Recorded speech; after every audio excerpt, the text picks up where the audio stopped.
উদ্ভাসে যারা ভর্তি হইতেছো, অনেকগুলো বই দেয় এরকম, তাই না? প্রায় 20-30টা তো হবেই।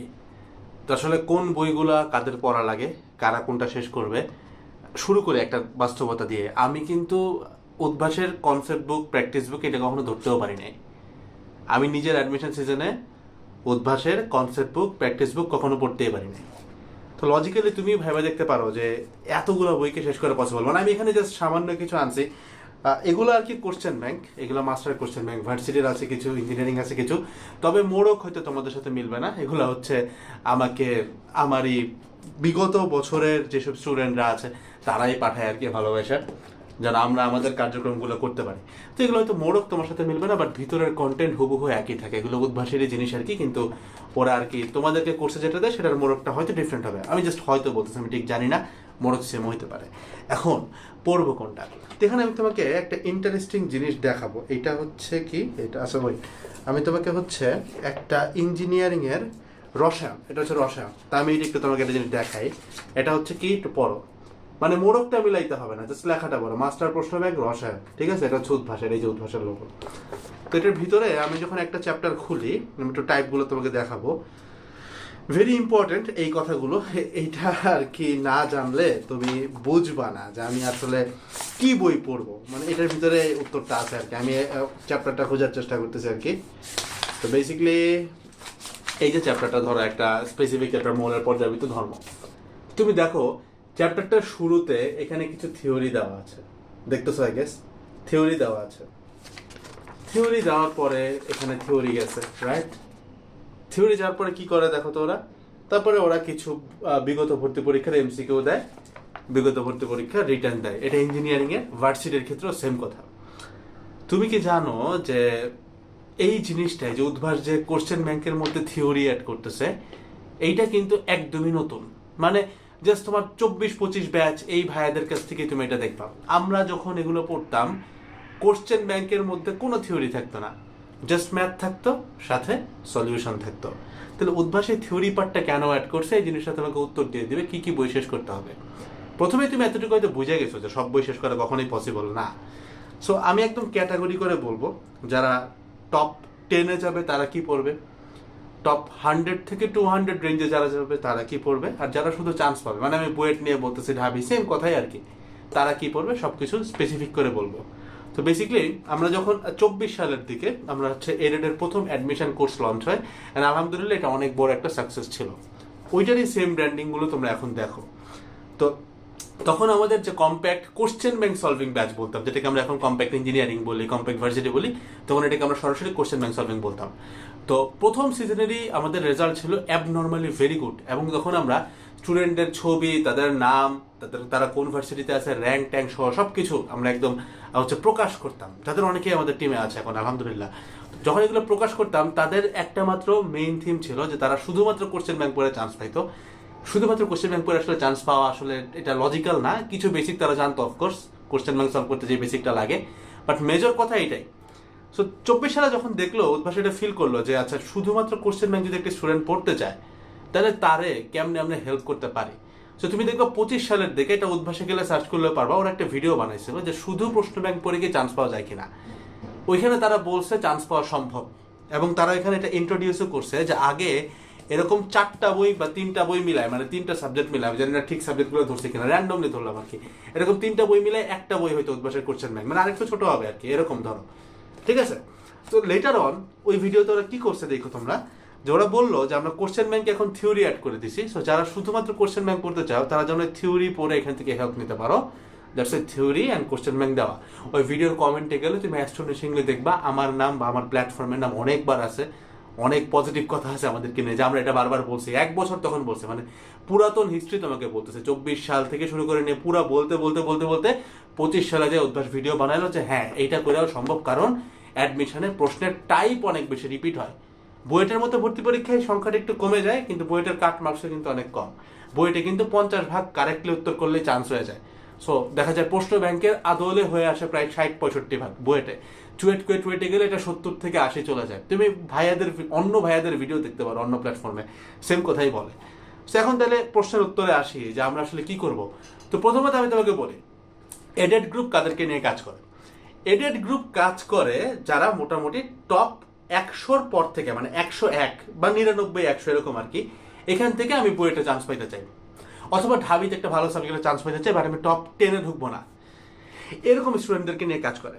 যার কারণে আমাদের compact engineering batch, compact varsity plus GST batch, এই সবগুলো ব্যাচেই আমরা মেজরিটি কেসেসে বিগত বছরের প্রশ্ন প্লাস আমাদের কিছু কাস্টম প্রশ্ন সলভ করাই, যেগুলো মূলত তোমার প্রতি অ্যাডমিশন টেস্টে এগুলো রিপিট হয়। সো তুমি যদি এই কেসে পড়ে থাকো, এই ক্যাটাগরিতে পড়ে থাকো যে ধরো আমি ভাই টপ 10 যাওয়ার ক্যালিবার রাখি না, বাট আমি বুয়েটে চান্স পাবো এবং ভালো মতোই চান্স পাবো, তোমার ক্ষেত্রে উত্তর হচ্ছে ভাই এই যে বইগুলা, কোশ্চেন ব্যাংকগুলো, এগুলো মাথার মধ্যে ঢুকাইতে হবে।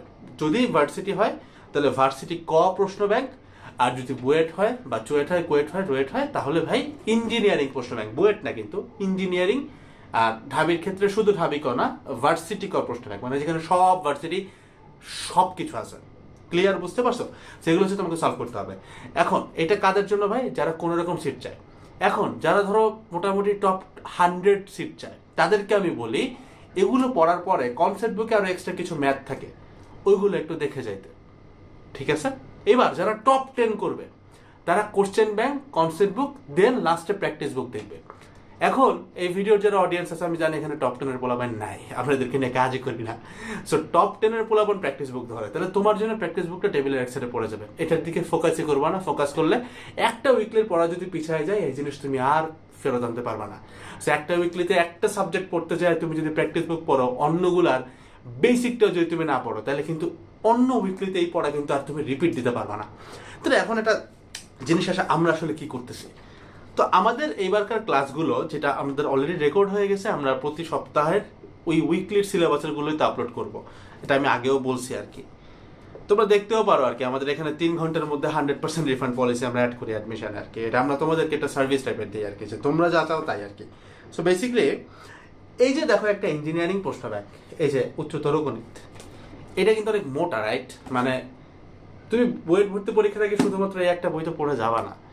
এই ম্যাথ পড়বা, এটার সিমিলার সাইজ ফিজিক্স পড়বা, এটার সিমিলার সাইজ কেমিস্ট্রি পড়বা, তোমার কলেজ লাইফে পড়া যত কিছু ছিল ওইগুলা পড়তে হবে, অনেক কিছু কিন্তু পড়তে হয় অ্যাডমিশনের জন্য। সো এত বড় একটা বই পড়া পসিবল না। তা আমরা যেটা করি, এটার সবগুলো এমসিকিউ, সবগুলো রিটেন, সব কিছু মিলায় এই বইটারই এতটুকু সাইজ নিয়ে আসি, এতটুকু সাইজ। মানে আমি পড়াবো খালি এতটুকু, এই যে যেটা ধরছি খেয়াল করে, এতটুকু, এইভাবে চিন্তা করে, এই যে এতটুকু খালি পড়াবো। কিভাবে পড়াবো? আমাদের একটা চ্যাপ্টার গোছাইতে এইবার স্পেশালি 2 দিনের বেশি টাইম লাগছে। অন্যবার 1 দিন বলে, এবার 2 দিন, কারণ এবার আমরা কিছু স্পেশাল কন্টেন্ট অ্যাড করছি। আমাদের টার্গেট হচ্ছে, এত মোটা বইগুলো তুমি দেখবে এটা শেষ হবে না, শেষ করতে পারবা না, জাস্ট এইটাই করতে পারবা না। তো তোমার যদি অন্য কিছু পড়ার ইচ্ছা থাকে, ওটা দূরের কথা, তুমি যেন ভালো নিজেকে সময় দিতে পারো, আমরা এই বইগুলোকে অনেক ছোট করে নিয়ে আসি। অর্থাৎ পার চ্যাপ্টারে 30-40টা ইঞ্জিনিয়ারিং এমসিকিউ এবং 20 থেকে 25টা ইঞ্জিনিয়ারিং রিটার্ন, এমনভাবে এগুলো সিলেক্ট করা যে ওইগুলো করলে তোমার এই বইয়ের সব করা হয়ে গেছে। মানে ওটা এমনভাবে সিলেক্ট করা, তুমি নিজে করছো না ইন্টারে, যে ধরো ম্যাথের যে কোনো একটা রাইটারের ম্যাথের বই সলভ করতেছো, 10টা ম্যাথ আছে, 10টা থেকে 2টা ম্যাথ পিক করছো, ওই 2টা ম্যাথ করলে বাকি 8টা হয়ে যায় অটো। সো সেম এই মেথডটাই কিন্তু এটাতে অনেক বেশি অ্যানালাইসিস অ্যাড করা, কারণ জাস্ট ওইভাবে করলে অনেক সময় কমন মিস হওয়ার চান্স থাকতে পারে। আমরা আমাদের অভিজ্ঞতা টিম ইউজ করে কয়েকটা স্টেপ দিয়ে যাই আর কি, এগুলো এখানে ব্যাখ্যা না করি। তুমি এত ভেজাল বোঝা দরকার নেই, তুমি সহজ সিম্পলি বোঝো। এত বড় একটা বইকে আমরা জাস্ট সিম্পলি এতটুকু, যে মাঝখানে যা দেখতেছো এই সাইজে নিয়ে আসতেছি, এরকম করে সবগুলো সাবজেক্ট। এটা ইঞ্জিনিয়ারিং এর ক্ষেত্রে সত্য, ভার্সিটি জিএসটির ক্ষেত্রে সত্য, সেম কাজ আমরা করতেছি। তো তোমরা যারা কোনো রকম চান্স পাইতে চাও, বা মোটামুটি 500-100 এই র্যাঙ্ক, মানে টপ 10 না ভাই, সিম্পল কথা, টপ 10 হ্যাঁ নাকি না? যদি হ্যাঁ হয় ভাই, তাহলে কনসেপ্ট বুক, প্র্যাকটিস বুক পড়তে হবে। যদি টপ 10 না হয়, যে না ভাই আমার বইয়েতে 500 র্যাঙ্ক হইলে হবে, 200 র্যাঙ্ক হইলে হবে, 100 র্যাঙ্ক হইলে হবে, ঢাবিতে 100-200 র্যাঙ্ক হইলেই হবে ভাই, জাস্ট চান্সটা পাওয়া যায় ইনশাআল্লাহ, কোর্সের ম্যান পড়ে যাও, মোর দেন না। ফুটবাস নিজেরা এই কাজটা করছে, দেখো এই যে থিওরি সামনে দেওয়া, এটাই তোমার প্রমাণ, বুঝতে পারছো? সো উত্তর তোমাকে আমি দিয়ে দিলাম। বই দেখে প্রচুর প্যারা লাগে, অনেক হেভি হয়ে যায় আমি জানি, but in the end I guess এই ভিডিওটা তোমাকে এটার উত্তর দিয়ে দিছে। সো উদয় প্যানিক না করে এই জিনিসগুলো একবারে মাথার মধ্যে খায় ফেলো, ঠিক আছে?